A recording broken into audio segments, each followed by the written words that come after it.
यह कहानी 16वीं शताब्दी के भारत की है, जब मुगल साम्राज्य विस्तार की राह पर था और भारतीय राज्यों की संप्रभुता खतरे में थी। राजपूताना का गौरव, रानी कर्णावती अपनी वीरता, निष्ठा और सम्मान के लिए प्रसिद्ध थीं। गुजरात का सुल्तान बहादुर शाह, जो अपने राज्य को बढ़ाने के लिए किसी भी हद तक जा सकता था, ने राजपूताना की समृद्धि और शक्ति को चुनौती दी।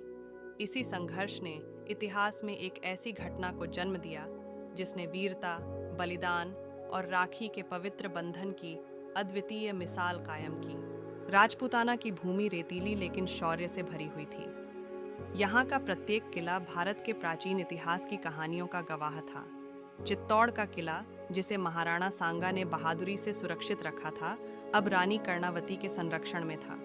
महाराणा सांगा के निधन के बाद उनके पुत्र उदय सिंह अभी युवा थे और राज्य का भार रानी कर्णावती ने अपने कंधों पर उठा लिया था। रानी कर्णावती एक कुशल शासक थीं। उन्होंने राज्य की राजनीति और सैन्य शक्ति को सशक्त बनाने के लिए कठोर परिश्रम किया। उनके शासनकाल में चित्तौड़ ने समृद्धि और सुरक्षा देखी, लेकिन यह शांतिपूर्ण काल अधिक समय तक नहीं रहा। गुजरात के सुल्तान बहादुर शाह की नज़रें चित्तौड़ की संपत्ति और शक्ति पर थीं। बहादुर शाह एक चतुर और क्रूर शासक था। उसने राजपूताना की समृद्धि और किले की मजबूती देखी और उसे अपना अगला निशाना बनाया। उसने अपनी विशाल सेना को एकत्रित किया और राजपूताना पर हमला करने का निश्चय किया।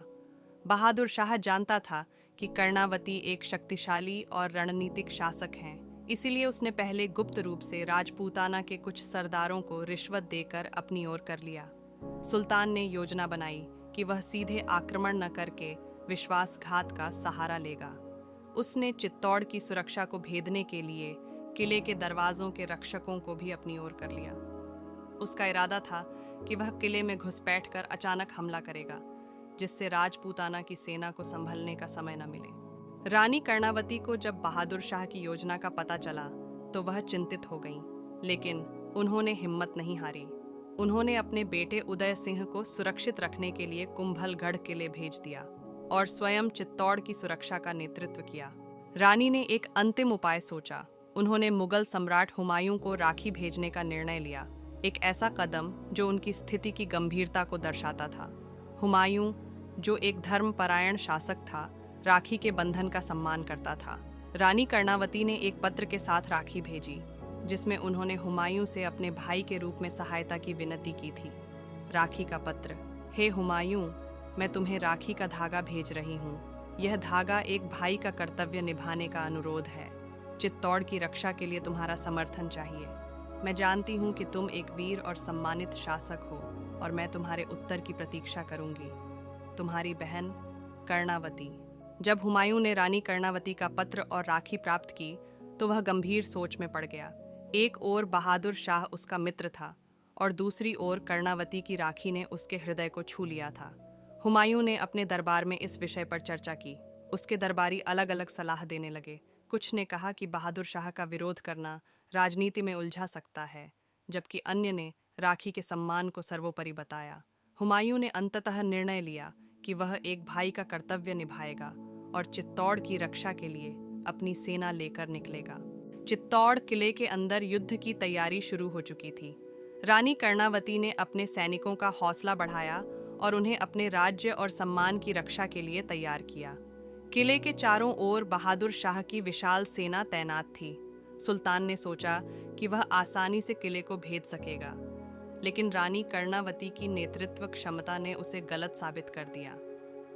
राजपूताना के सैनिक किले की दीवारों से तीर और आग बरसाने लगे, जिससे बहादुर शाह की सेना को कड़ा प्रतिरोध मिला।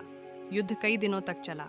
बहादुर शाह की सेना ने किले की दीवारों पर कई बार चढ़ने की कोशिश की, लेकिन राजपूताना के वीर सैनिकों ने उन्हें हर बार पीछे धकेल दिया। रानी कर्णावती स्वयं युद्ध के मैदान में उतरी और अपने सैनिकों का हौसला बढ़ाया।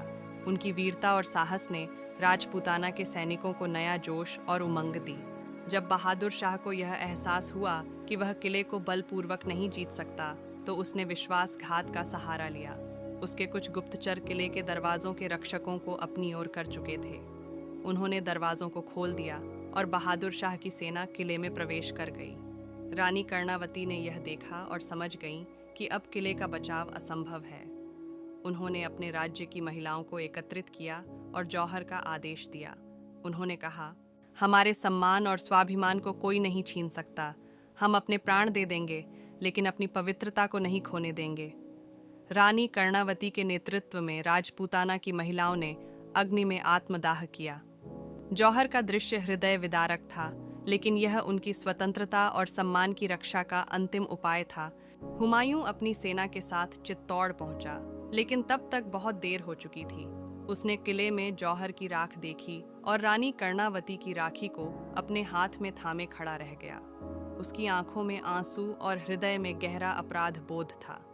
हुमायूं ने बहादुर शाह की सेना पर हमला किया और उसे परास्त किया, लेकिन यह विजय उसकी आत्मा को संतुष्टि नहीं दे सकी। उसने रानी कर्णावती की स्मृति में एक श्रद्धांजलि दी और चित्तौड़ की भूमि को सम्मानपूर्वक छोड़ दिया। इस कहानी का अंत एक वीरांगना के बलिदान और एक भाई के पछतावे से होता है। रानी कर्णावती की वीरता और साहस ने इतिहास में एक अमर स्थान प्राप्त किया। उनके बलिदान की गाथा आज भी राजपूताना की हवाओं में गूंजती है। यह कथा हमें यह सिखाती है कि राखी का धागा केवल एक वस्त्र नहीं, बल्कि एक पवित्र वचन का प्रतीक है और इसके सम्मान में प्राण भी न्यौछावर किए जा सकते हैं।